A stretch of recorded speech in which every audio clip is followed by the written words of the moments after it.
அனைவருக்கும் வணக்கம். நீங்களும் ஆகலாம் graphic designer Tamil tutorial part 9ல் இப்போ இருக்கும்.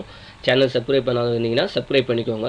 ஸோ இன்றைக்கி நம்ம பார்க்க போகிற டாபிக் வந்து பார்த்திங்கன்னா லேயர்ஸு. அந்த லேயர்ஸ் பற்றின டாபிக் பார்க்க போகிறோம். இப்போ நான் என்ன பண்ணிக்கிறேன்னா ஃபஸ்ட்டு ஒரு நியூ லேயர் க்ரியேட் பண்ணிக்கிறேன்.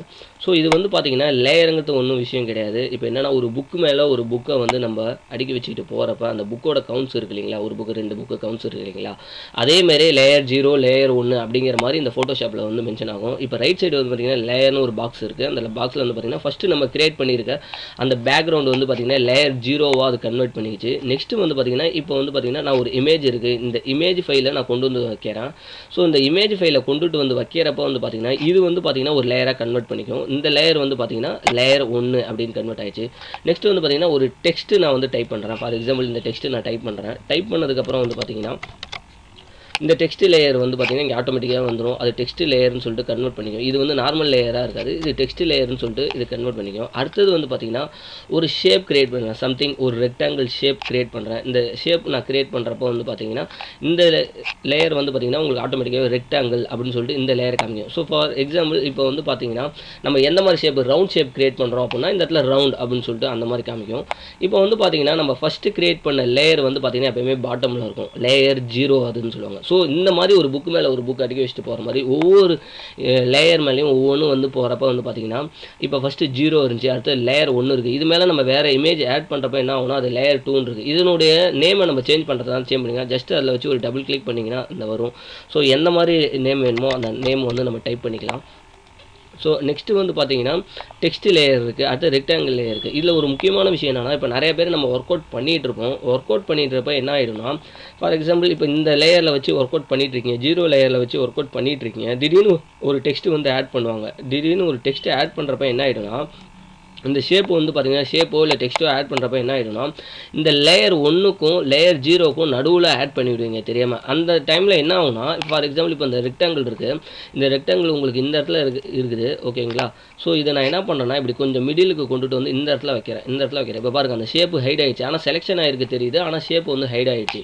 ஸோ என்ன ரீசன் அப்படின்னா இப்போ சேம் நம்ம அந்த புக்கு கான்செப்ட் தான், 2 புக்கு இருக்குது, இந்த 2 புக்கோட சைஸும் வந்து பெருசாக இருக்குது, ஆனால் அதுக்கு நடுவில் ஒரு காயினை வைக்கிறோம். அப்படிங்கிறப்ப என்ன ஆகிடும், அந்த 2 புக்குக்கு நடுவில் இது ஒரு புக்கு லேயர் 1ங்கிறது ஒரு புக்கு, லேயர் 0ங்கிறது ஒரு புக்கு, அதுக்கு நடுவில் ஒரு காயினை வைக்கிறப்ப என்ன ஆகிடும், அந்த காயின் வந்து ஹைட் ஆகி நம்மளுக்கு தெரியும்.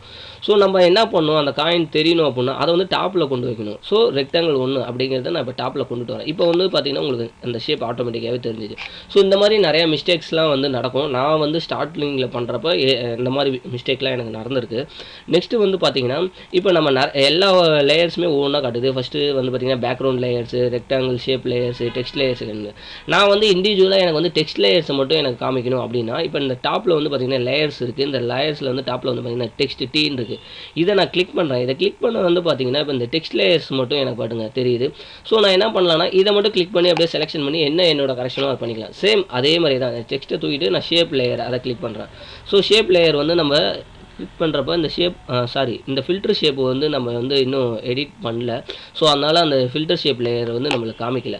இப்போ வந்து பார்த்திங்கன்னா இமேஜ் இதை கொடுக்குறோம். இமேஜ் கொடுத்தோன்னா உங்களுக்கு வந்து பார்த்திங்கன்னா இமேஜ் லேயர்ஸ் எல்லாமே உங்களுக்கு காட்டுது. ஸோ இந்த இடத்துல ரெக்டாங்கிள் 1 ரெக்டாங்கிள் 2 அப்படின்னு சொல்லிட்டு எல்லாருமே உங்களுக்கு காட்டுது. ஸோ சேம் இதே மாதிரி தான் கான்செப்ட்டு. ஸோ நம்ம எந்தெந்த மாதிரி ஒர்க் அவுட் பண்ணுறோமோ ஷேப் லேயர்ஸாக இருக்கட்டும் இல்லை டெக்ஸ்ட்டாக இருக்கட்டும், இந்த மாதிரி எல்லாத்தையுமே நம்ம வந்து ஒர்க் அவுட் பண்ணிட்டா போனால் தனியாக அந்த இடத்துல ஃபில்டர் பண்ணி நம்ம எடுத்துக்கலாம். எது வேணுமோ அதை எல்லாத்தையுமே நம்ம ஃபில்டர் பண்ணி எடுத்துக்க முடியும்.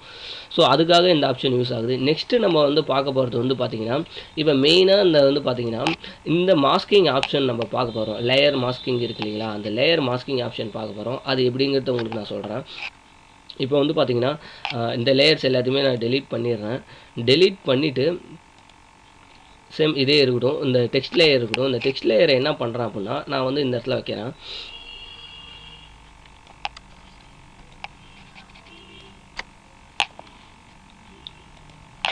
ஸோ இது ரொம்ப முக்கியமான ஒரு விஷயம், பார்த்துக்குங்க எப்படின்னு சொல்லிட்டு.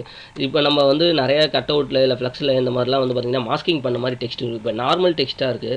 ஸோ என்னோட கான்செப்ட் என்னென்னா இப்போ இந்த பேக்ரவுண்டில் பார்ட் 9 ஃபோட்டோஷாப் இந்த பிஎஸ்என்லாம் இருக்குதுங்களா, இந்த ஒரு விஷயம் வந்து என்னோடய டெக்ஸ்ட்டில் வரணும், அப்படியே ரிவீல் ஆகிற மாதிரி காட்டணும் அப்படின்னா என்ன பண்ணணும் அப்படின்னா இப்போ நான் வந்து ஃபார் எக்ஸாம்பிள் என்ன பண்ணுறேன்னா இந்த லேயர் 1 இருக்கு இல்லைங்களா, இந்த லேயர் 1 நான் டாப்பில் கொண்டுட்டு போயிடுறேன். லேயர் 1 டாப்பில் கொண்டுட்டு போயிடுறேன். கொண்டுட்டு போயிட்டு இப்போ நம்ம டெக்ஸ்ட் டைப் பண்ணியிருந்தீங்களா மெயின்னு சொல்லிட்டு அந்த டெக்ஸ்ட்டு டைப் பண்ணியிருந்தோம்.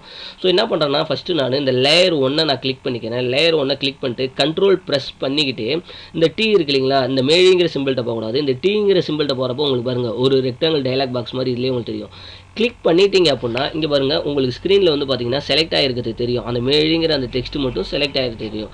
செலக்ட் பண்ணதுக்கப்புறம் அந்த கீழே வந்து பார்த்தீங்கன்னா ஒரு ரவுண்ட் பாக்ஸ் மாதிரி இருக்கும். இந்த இதுதான் லேயர் மாஸ்க் சொல்லுவாங்க. இதை நீங்கள் கிளிக் பண்ணீங்க அப்படின்னா உங்களுக்கு பாருங்கள். ஸோ நம்ம பேக்ரவுண்டில் என்ன டெக்ஸ்ட் இருந்துச்சோ அந்த டெக்ஸ்ட் ஷேப்புக்கு வந்து பார்த்தீங்கன்னா நம்மளுக்கு ஆட்டோமேட்டிக்காகவே உங்களுக்கு வந்து பார்த்தீங்கன்னா அந்த டெக்ஸ்ட் வந்து வந்துருச்சு. ஸோ இதை நீங்கள் என்ன பண்ணிக்கலாம் பாருங்கள், தனியாக நீங்கள் மூவ் பண்ணி கூட எடுக்க முடியும். ஸோ இதான் கான்செப்ட். இதை நீங்கள் என்ன பண்ணிக்கலாம்னா இல்லை இப்போ வந்து பார்த்தீங்கன்னா எனக்கு வந்து பார்த்தீங்கன்னா வேறு மாதிரி ஏதாச்சும் டெக்ஸ்ட் எஃபெக்ட் வேணும் அப்படின்னா நீங்கள் வந்து எந்த இமேஜோ இல்லை கலரோ இந்த மாதிரி என்ன வேணாலும் நீங்கள் வந்து ஒன்று ஒன்றா ஒர்க் அவுட் பண்ணி பார்த்துக்கலாம். ஸோ இதுக்கு வந்து இந்த லேயர் மாஸ்க்குங்கிற விஷயம் நம்மளுக்கு வந்து ரொம்ப யூஸ் ஆகுது. இந்த விஷயத்துக்கு மட்டும் கிடையாது, நிறையா விஷயம் நம்ம வந்து ஃபியூச்சரில் வந்து ஃபில்டர் பண்ணி எடுக்கிறப்ப ரொம்ப யூஸ் ஆகும். இப்போ இமேஜெலாம் இருக்குது, அந்த இமேஜ் பேக்ரவுண்ட் இருக்குது, மேனிப்புலேஷன் இருக்குது. ஸோ அந்த மாதிரி விஷயத்தில் வந்து பார்த்தீங்கன்னா நீங்கள் இதை மட்டும் ஃபில்டர் பண்ணி எடுக்க முடியும். நீங்கள் செலெக்ஷன் நல்லா தெளிவாக பார்த்துக்கோங்க. எந்த லேயரை வந்து நீங்கள் செலக்ட் பண்ணுறீங்களோ அந்த லேயர் வந்து பார்த்தீங்கன்னா உங்களுக்கு டாப்பில் இருக்கணும். இப்போ இந்த இமேஜ் இருக்குது, இந்த இமேஜில் இருக்க கண்டென்ட் தான் உங்களுக்கு அந்த டெக்ஸ்ட்டில் வரும் அப்படின்னா அந்த லேயர் 1ங்கிறது டாப்பில் இருக்கணும், அந்த டெக்ஸ்ட்டுங்கிறது கீழே இருக்கணும். ஸோ லேயர் 1 கிளிக் பண்ணிட்டு நீங்கள் கண்ட்ரோல் ப்ரெஸ் இப்போ நார்மலாக வைக்கிறப்போ உங்களுக்கு எந்த இதுவுமே வராது. கண்ட்ரோல் ப்ரெஸ் பண்ணுறப்ப டீக்கிட்ட வந்து பார்த்திங்கன்னா ஒரு ரெக்டாங்கிள் பாக்ஸ் மாதிரி தெரியும். ஸோ இதுதான் இந்த மாதிரி விஷயத்தை நீங்கள் தெளிவாக வந்து பார்த்துக்கோங்க. நெக்ஸ்ட்டு அடுத்தது நம்ம பார்க்க போகிற டாபிக் வந்து பார்த்திங்கன்னா அந்த அட்ஜஸ்ட்மெண்ட்டு அந்த ஸ்டைல்ஸ் இதை பார்க்க போகிறோம். ஸோ அட்ஜஸ்ட்மெண்ட்டில் வந்து பார்த்திங்கன்னா உங்களுக்கு வந்து பார்த்திங்கன்னா ஃபார் எக்ஸாம்பிள் இப்போ நான் இந்த இமேஜை செலக்ட் பண்ணிக்கிறேன். இந்த அட்ஜஸ்ட்மெண்ட்டில் வந்து பார்த்திங்கன்னா நிறையா விஷயம் இருக்கும். பிரைட்னஸ்ஸு, லெவல்ஸு, கர்வ்ஸு இந்த மாதிரி நிறைய விஷயம் இருக்கும். இது வந்து பார்த்திங்கன்னா நம்ம மூவிஸ்க்கு வந்து போஸ்டர் ரெடி பண்ணுறப்ப இல்லை வந்து பார்த்திங்கன்னா ஒரு ஃபோட்டோஷாப் கலரில் வந்து எடிட்டிங் பண்ணுறப்ப எல்லாத்துக்குமே இந்த மாதிரி ஆப்ஷன் யூஸ் ஆகும். For example brightness and control அதை நான் கிளிக் பண்ணிக்கிறேன். கிளிக் பண்ணதுக்கப்புறம் நம்மளோட ஃபோட்டோஷாப்பில் நம்ம ஒரு ஃபோட்டோ பிடிக்கிறாங்க இல்லை நம்ம ஒரு ஃபோட்டோ எடுக்கிறோம், அதை கலரிங் பண்ணணும், பிரைட்னஸ் கொடுக்கணும் அப்படின்னா சிம்பிள், ரொம்ப சிம்பிள் தான். ஸோ ஜஸ்ட்டு இதை நீங்கள் வந்து இன்க்ரீஸ் பண்ணி டிக்ரீஸ் பண்ணி இந்த மாதிரி நம்மளுக்கு எந்த அளவுக்கு தேவையோ அந்த அளவுக்கு நீங்கள் இன்க்ரீஸ் பண்ணி டிக்ரீஸ் பண்ணி இதில் வந்து நீங்கள் வந்து மாடிஃபிகேஷன் பண்ணிக்கலாம். அடுத்தது வந்து பார்த்திங்கன்னா இந்த லெவல்ஸு இந்த கர்வ்ஸு இது அதிகமாக வந்து யூஸ் பண்ணுவாங்க.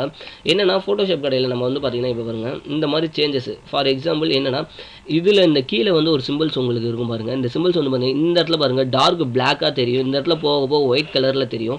ஸோ அதே மாதிரி இந்த சைடு நம்மளுக்கு வந்து பார்த்திங்கன்னா XY ஆக்சிஸில் நீங்கள் பார்த்தீங்கன்னா உங்களுக்கு தெரியும். ஃபார் எக்ஸாம்பிள் இது X ஆக்சிஸு, இது Y ஆக்சிஸு. ஸோ X ஆக்சிஸில் வந்து பார்த்திங்கன்னா இந்த இடத்துல ஒரு பிளாக் கலர் ஸ்டார்ட் ஆகி போக போக உங்களுக்கு ஒயிட் கலரில் இருக்கும். சேம் Y ஆக்சிஸ்லேயே அதே மாதிரி தான் பிளாக் கலரில் கீழே பாட்டத்தில் ஸ்டார்ட் ஆகி ஒயிட் கலரில் போக போக தெரியும். ஸோ நான் என்ன பண்ணுறேன்னா இந்த கர்வ்ஸ் இருக்கு இல்லைங்களா, இந்த கர்வ்ஸை வந்து பார்த்திங்கன்னா நான் இங்கே கிளிக் பண்ணி இப்போ என்ன பண்ணுறேன்னா ஸோ இந்த சைடும் பாருங்கள் இந்த சைடும் பாருங்கள். இந்த சைடு வந்து பார்க்குறப்போ வந்து பார்த்திங்கன்னா உங்களுக்கு பிளாக் கலரில் இருக்கும். ஸோ நான் என்ன பண்ணுறேன்னா இப்படி போக போக போக போக வந்து பார்த்திங்கன்னா இந்த பாட்டம் பிளாக் இருக்கும்.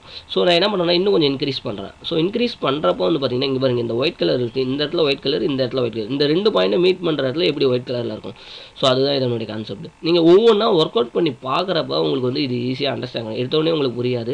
ஸோ ஒவ்வொன்றா நீங்கள் ஒர்க் அவுட் பண்ணி பார்க்குறப்ப உங்களுக்கு தெரியும். இதிலே வந்து பார்த்திங்கன்னா RGB மோடு இப்போ வந்து பார்த்திங்கன்னா ரெட் கலர் மோடை நான் கிளிக் பண்ணிக்கிறேன். ரெட் கலர் மோடை கிளிக் பண்ணிவிட்டு இப்போ பாருங்கள் நான் சேஞ்சஸ் பண்ணுறேன். இப்போ வந்து பார்த்திங்கன்னா உங்களுக்கு பாருங்கள் இந்த ரெட் கலரில் என்னென்ன வந்து உங்களுக்கு டிஃப்ரென்ஷியேட் காட்ட முடியுமோ அந்த மாதிரி வரும். ஸோ நார்மலாக RGB அப்படிங்கிறத கிளிக் பண்ணிட்டீங்கன்னா உங்களுக்கு ஆஸ் யூஷுவல் நீங்கள் என்ன ஒர்க் அவுட் பண்ணீங்களோ அதில் உங்களுக்கு சேஞ்சஸ் நடக்கிறது உங்களுக்கு வந்து எல்லாமே தெரியும். ஸோ இந்த மாதிரி விஷயம் இருக்குது. எதுவாக இருந்தாலுமே நீங்கள் எந்த ஒர்க் அவுட் பண்ணாலுமே சரி திரும்ப நீங்கள் வந்து ஹிஸ்ட்ரியில் வந்து நீங்கள் சேஞ்சஸ் பண்ணிக்கலாம். என்னோட பழைய விஷயத்துக்கு திரும்ப நான் சேஞ்சஸ் பண்ணோம் அப்படின்னா திரும்ப நீ பழைய விஷயத்துக்கு ஹிஸ்ட்ரியில் வந்து சேஞ்சஸ் பண்ணிக்கலாம். ஸோ அடுத்தது வந்து நம்ம பார்க்க போகிறது வந்து பார்த்திங்கன்னா சேம் இதில் இருக்க நீங்கள் என்னென்னா இதில் நம்ம ஒவ்வொரு ஆப்ஷனுமே சொல்லி காட்ட முடியும். பட் என்னென்னா இந்த ஆப்ஷன் எல்லாத்தையுமே நீங்கள் வந்து ஒர்க் அவுட் பண்ணி பார்க்குறப்ப தான் உங்களுக்கு வந்து அதுவே புரியும். ஒர்க் அவுட் பண்ணி பார்த்தீங்கன்னா உங்களுக்கு ஈஸியாகவே புரியும். சேம் இதே மாதிரி கலர் பேலன்ஸில் வந்து பார்த்திங்கன்னா ரெட் ப்ளூ இந்த மாதிரி சேஞ்சஸ் நம்ம நடக்கிறப்ப உங்களுக்கு ஆட்டோமேட்டிக்காகவே இந்த விஷயங்கள் உங்களுக்கு வந்து தெரிய ஆரம்பிக்கும்.